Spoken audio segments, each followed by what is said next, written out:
ಗ್ಯಾರಂಟಿಗಳಿಗೆ R Ashok ಲೇವಡಿ ಮಾಡಿದ್ದಾರೆ. ಕಾಂಗ್ರೆಸ್ ಬಂತು ನಕ್ಸಲ್ ತಂತು, ಟೆರರಿಸಂ ಬಂತು. ಕಾಂಗ್ರೆಸ್ ಬಂತು ಲವ್ ಜಿಹಾದ್ ತಂತು. ಕಾಂಗ್ರೆಸ್ ಬಂತು ಬಾಂಬ್ ಬ್ಲಾಸ್ಟ್ಗೆ ಅವಕಾಶ ಕೊಟ್ಟು. ಹಿಂದೂಗಳ ರಕ್ಷಿಸುವ ಶಕ್ತಿಮಾನ್ ನರೇಂದ್ರ ಮೋದಿ ಒಬ್ಬರೇ ಅಂತ ಕಾಂಗ್ರೆಸ್ ವಿರುದ್ಧ ವಿಪಕ್ಷ ನಾಯಕ ಅಶೋಕ್ ಕಿಡಿಕಾರಿದ್ದಾರೆ.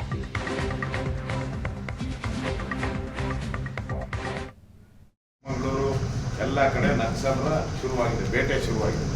ಕಾಂಗ್ರೆಸ್ ಬಂತು ನಕ್ಸಲ್ ತಂತು, ಕಾಂಗ್ರೆಸ್ ಬಂತು ಟೆರರಿಸಂ ತಂತು, ಕಾಂಗ್ರೆಸ್ ಬಂತು ಲವ್ ಜಿಹಾದ್ ತಂತು, ಕಾಂಗ್ರೆಸ್ ಬಂತು ಹಿಂದೂಗಳ ಜೀವಕ್ಕೆ ಬೆಂಕಿ ಇಟ್ಟು, ಕಾಂಗ್ರೆಸ್ ಬಂತು ಮುಸಲ್ಮಾನ್ ಮೂಲವಾದಿಗಳ ಉಪೋಟನ ಹೆಚ್ಚಿತು, ಕಾಂಗ್ರೆಸ್ ಬಂತು ಬೆಂಗಳೂರಿಗೆ ಬಾಂಬ್ ಬಂತು.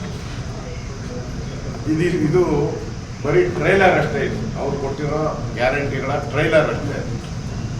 ಮುಂದೆ ಮುಕ್ತವಾದಂಥ ಕೊಲೆಗಳು, ಸುಲಿಗೆ, ಭೂಮಾಫಿಯಾ, ಈ ಲವ್ ಜಿಹಾದ್ ಇಂಥವಕ್ಕೆಲ್ಲ ಓಪನ್ ಆಗಿ ಲೈಸೆನ್ಸ್ ಕೊಡುವಂಥ ವ್ಯವಸ್ಥೆಯನ್ನು ಕಾಂಗ್ರೆಸ್.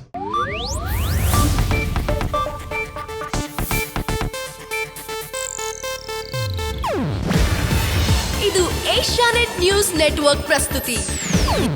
ನೀವು ನೋಡ್ತಿದ್ದೀರಾ ಏಷ್ಯಾನೆಟ್ ಸುವರ್ಣ ನ್ಯೂಸ್.